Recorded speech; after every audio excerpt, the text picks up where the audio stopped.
జై శ్రీరామ్. అందరికీ నమస్కారం. వెల్కమ్ టు న్యూస్ అఖండ. నేను మీ కస్తూరి శ్రీధర్. మిత్రులారా, నరేంద్ర మోడీ గారి పైన జరిగినటువంటి ఒక భయంకరమైన కుట్రను అమెరికా అధ్యక్షుడు డొనాల్డ్ ట్రంప్ బయటపెట్టినారు. ఇంతకు ఏందా కుట్ర, ఏం జరిగిందనేది ఈ న్యూస్ ద్వారా మీకు వివరంగా చెప్పే ప్రయత్నం చేస్తా. ఓకేనా? గత సంవత్సరం మన దేశంలో పార్లమెంట్ ఎన్నికలు జరిగిన సంగతి మీకు అందరికి కూడా తెలిసిందే. ఈ ఎన్నికల నాటికి బీజేపీ దేశవ్యాప్తంగా బలపడతా వచ్చింది. పైగా గత సంవత్సరం జనవరి నెలలో అయోధ్య రామ మందిరం నిర్మాణం, బాలరాముని ప్రతిష్ఠ జరగడంతో ఇక బీజేపీకి ఇంక దేశంలో తిరుగు లేకుండా పోయింది. ఈ ఎన్నికల్లో బీజేపీ కూటమి గ్యారంటీగా 400 ఎంపీ స్థానాలను గెలుచుకుంటారని చెప్పేసి అందరూ కూడా భావించినారు. అదే సమయంలో కాంగ్రెస్ పార్టీకు కనీసం 40 స్థానాలు కూడా రావని చెప్పేసి అందరూ అభిప్రాయపడినారు. కానీ ఎవరు ఊహించనట్టుగా గత పార్లమెంట్ ఎన్నికల్లో బీజేపీకు కనీసం మెజార్టీ స్థానాలు కూడా దక్కల. చివరకు 240 స్థానాల దగ్గరే బీజేపీ అయితే ఆగిపోయింది. ఇక 40 స్థానాలు కూడా రావని భావించినటువంటి కాంగ్రెస్ పార్టీ 99 స్థానాల్లో విజయం సాధించింది. అసలు ఈ ఎన్నికల ఫలితాలు చూసి మెజార్టీ ప్రజలందరూ కూడా బెక్కస చెప్పినారు. నేనైతే అసలు వారం రోజులు మనిషిగా లేను.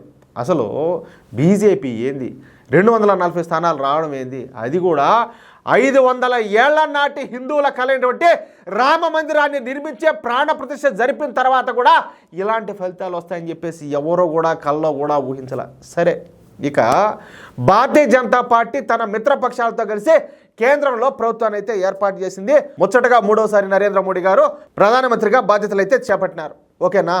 తరువాత ఈ ఎన్నికల ఫలితాలను విశ్లేషిస్తే కాంగ్రెస్, కమ్యూనిస్టులతో పాటు ఇతర సూడో సెక్యులర్ పార్టీలన్నీ కలిసి, అంటే దాదాపుగా 56 పార్టీలు కలిసి బీజేపీని ఓడించడానికి పనిచేశాయి.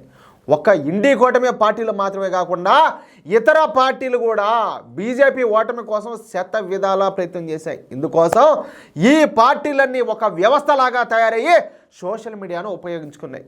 అసలు ఎప్పుడూ లేనిది గత ఎన్నికల్లో మొదటిసారి సోషల్ మీడియాలో బీజేపీ కన్నా కాంగ్రెస్ పార్టీ పూర్తి ఆధిపత్యాన్ని ప్రదర్శించింది. ఇంకా యాడ్స్ అయితే అబ్బా బీభత్సం యాంచి తెచ్చిపోసినారు నాయన. డబ్బులన్నీ కూడా మామూలుగా కాదు. బీజేపీను, మోడీ గారిని డిఫేమ్ చేయడానికి ఒక గొప్ప స్ట్రాటజీని అయితే అమలు చేశారు. రిజర్వేషన్లు ఎత్తేస్తారని, రాజ్యాంగాన్ని మారుస్తారని, ఎన్నికలు ఎత్తేస్తారని, వ్యవసాయాన్ని కార్పొరేట్ సంస్థలకు అప్పగిస్తారని, ఈ విధంగా దాదాపు ఒక 10 అబద్ధాలను నిజాలకు దగ్గరలా ఉండేటట్టు తయారు చేసి, అంటే ఏంది, ఒరిజినల్కు డూప్లికేట్ తయారు చేస్తారు కదా, ఆ మాదిరిగా అన్నమాట. ఆ మాదిరిగా తయారు చేసి సోషల్ మీడియాలో వైరల్ చేశారు. ఇష్ట ప్రకారం వీళ్ళ అబద్ధ ప్రచారాలన్నీ కూడా. ఫలితంగా బీజేపీను కొంతవరకు అడ్డుకోగలిగినారన్నమాట. దీంతో ఇక కాంగ్రెస్ పార్టీ వీళ్లతో పాటు సూటిగేదెల లాంటి సూడో సెక్యులర్ మేధావులు కలిసి రాహుల్ గాంధీను ఒక గొప్ప స్ట్రాటజిస్ట్ అని చెప్పేసి, ఆయన గారు ఒక అపర చాణక్యుడని, మహామేధావని పొగడ్తలతో అంతా ముంచెత్తే మునగ చెట్టు ఎక్కిచ్చే రాహుల్ గాంధీని ఆదావనట్టే ఆకాశానికి ఎత్తే ప్రయత్నం చేశారు. అర్థమవుతుందా? సరే, తరువాత వచ్చేటువంటి హర్యానా ఎన్నికలు, జమ్మూ కాశ్మీర్ ఎన్నికలు, మహారాష్ట్ర ఎన్నికలు, ఢిల్లీ అసెంబ్లీ ఎన్నికల్లో రాహుల్ గాంధీ బ్రతుకైతే బస్ స్టాండ్ అయిపోయింది. అర్థమవుతుందా? అది వేరే విషయం. పార్లమెంట్ ఎన్నికల సమయంలో నిజంగా కాంగ్రెస్ పార్టీ ఇంత గొప్ప స్ట్రాటజీని అమలు చేసిందని చెప్పేసి అందరూ భావించారు కదా. నేను కూడా అనుకున్నా, ఏందిరా స్వామి వీళ్ళ దమ్మేంది, వీళ్ళ ధైర్యం ఏంది, ఏంది నోటుకొచ్చేటి మా అబద్ధాలు చెప్తున్నారు, ప్రజలు ఇంతకు నమ్ముతారా అని కూడా నేను కూడా అనుకున్నా. కానీ ప్రజలు గుడ్డిగా నమ్మేసినారు. వీళ్ళను ఏది, ఈ రాజ్యాంగాన్ని మారుస్తారనే విషయంలో కావచ్చు, రిజర్వేషన్లు ఎత్తేస్తారనే విషయంలో కావచ్చు, ఏది ప్రతి కుటుంబానికి సంవత్సరానికి ₹1,00,000 ఇస్తామనే విషయంలో కావచ్చు, ఇవన్నీ కూడా జనాలు నమ్మేశారు. అర్థమవుతుందా? కానీ ఇప్పుడు అసలు నిజమైతే బయటపడింది. ఈ నిజాన్ని స్వయంగా అమెరికా అధ్యక్షుడు డొనాల్డ్ ట్రంప్ బయటపెట్టాడు. అసలు ఆ టైంలో ఏం జరిగింది అనేది. నిన్న ఈ డొనాల్డ్ ట్రంప్ మాట్లాడుతా, అమెరికా ఎయిడ్ సంస్థ 2024 భారత పార్లమెంట్ ఎన్నికల సమయంలో మిలియన్ల డాలర్ల నిధులను భారత్కి అయితే అందించింది, భారతదేశంలో ఓటింగ్ శాతాన్ని పెంచడానికి అని పైకి చెప్పినారు. కానీ అది నిజం కాదు.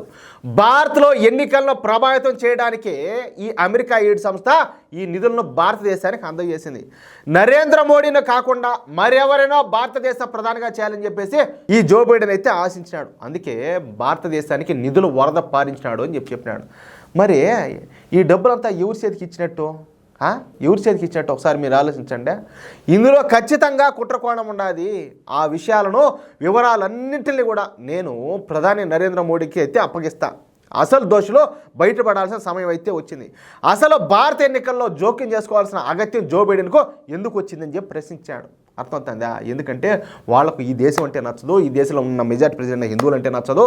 ఈ జో బైడెన్ను అదేవిధంగా ఎవరా ఇంకొక ముస్లిం ఒకటి ఉన్నది కదా, ఎవరు ఆ జార్జ్ సోరేస్, ఇటాటి డెకాయిట్ బ్యాచ్ అంతా కలిపి ఈ దేశాన్ని నాశనం చేయాలా, ఈ దేశంలో వాళ్ళ చేతుల్లో ఒక మరబొమ్మలాగా ఉండేటటువంటి ఒక వ్యక్తిని అక్కడ ప్రధాని చేయాలనుకున్నారు. అయితే డొనాల్డ్ ట్రంప్ చెప్పడం ఏంటంటే ఎవరి కోసం ఈ పని చేసినారన్న విషయాలను త్వరలోనే భారతదేశానికి ప్రపంచానికి తెలియజేస్తామంట. స్వయంగా అమెరికా అధ్యక్షుడు డొనాల్డ్ ట్రంప్ సంచలన వ్యాఖ్యలు చేసినాడు. నిజానికి ఇవి సంచలన వ్యాఖ్యలు కావు, ఇవి పచ్చి నిజాలు. త్వరలోనే ఇప్పుడు మనం అనుకోవడం వేరు, మనకు వాస్తవాలు తెలుసు కాబట్టి ఏ వ్యక్తి ఎలా అంటాడు, ఏ పార్టీ ఎలా అంటే తెలుసు కాబట్టి మనకు ఒక అంచనా ఉండదు. కానీ ఊరికే మనం ఆలోచించడం, లేకపోతే ఒక అంచనాకు రావడం, లేకపోతే ఊహించుకోవడం కాదు, దానికి ఆధారాలు కూడా కావాలి కదా. ఇప్పుడు త్వరలోనే అసలు దేశద్రోహి ఎవరు, ఏం ఆశించి అమెరికా నుంచి డబ్బులు తీసుకున్నారో అన్న విషయాలు వెలుగులోకైతే రానున్నాయి. అందుకోసం మనం కొంతకాలం అయితే వెయిట్ చేయక తప్పదు. మన నిఘా వ్యవస్థలో మొత్తం అంతా కూడా దీనికి చేసే పని ఆ పని చేస్తుంది. దీనికి సంబంధించిన మొత్తం వివరాలన్నీ కూడా ఆధారాలన్నీ బయటికి తేవడానికి ఎవరైతే ఈ పాపానికి ఒడిగట్టినారో వాళ్ళందరూ కూడా బయటకు వస్తారో చేయాల్సిన పని ముందు రోజుల్లో జరుగుతుంది. అది చూడండి ఎంత జరుగుతుందో మన వెనక. ఎవడో అమెరికాలో కూర్చొని ఇక్కడున్న కొంతమంది సన్నాసులు దద్దమ్మలను జతగలుపుకొని మన దేశాన్ని, మన దేశంలో ఉన్నటువంటి హిందూ సమాజాన్ని నాశనం చేయాలని చెప్పి చూస్తారు. వాళ్ళకు అనుకూలంగా ఉండేటటువంటి కొంతమంది సన్నాసులను, పనికిమాలిన వెధవలను ఇక్కడ నాయకులుగా నిలబెట్టి మనల్ని నెక్కించి మనల్ని మళ్ళీ బానిసలుగా చేయాలని చెప్పేసి వాళ్ళు ఇష్ట ప్రయత్నాలు చేస్తున్నారు. అర్థం చేసుకోండి ప్లీజ్. మిత్రులారా, ఈ న్యూస్ కనుక మీకు నచ్చినట్టయితే ఖచ్చితంగా ఈ న్యూస్ నలుగురికి షేర్ చేయండి. అదేవిధంగా ప్రతి ఒక్కరు కూడా మీ యొక్క అమూల్యమైన అభిప్రాయాలను ఖచ్చితంగా కామెంట్ చేయండి. ఇంకో మాట, ఇంతవరకు మీరు కనుక మన ఛానల్ సబ్స్క్రైబ్ చేసుకున్నట్టయితే ప్రతి ఒక్కరూ మన ఛానల్ సబ్స్క్రైబ్ చేసుకోండి. ప్లీజ్ సపోర్ట్ చేయండి. జై శ్రీరామ్.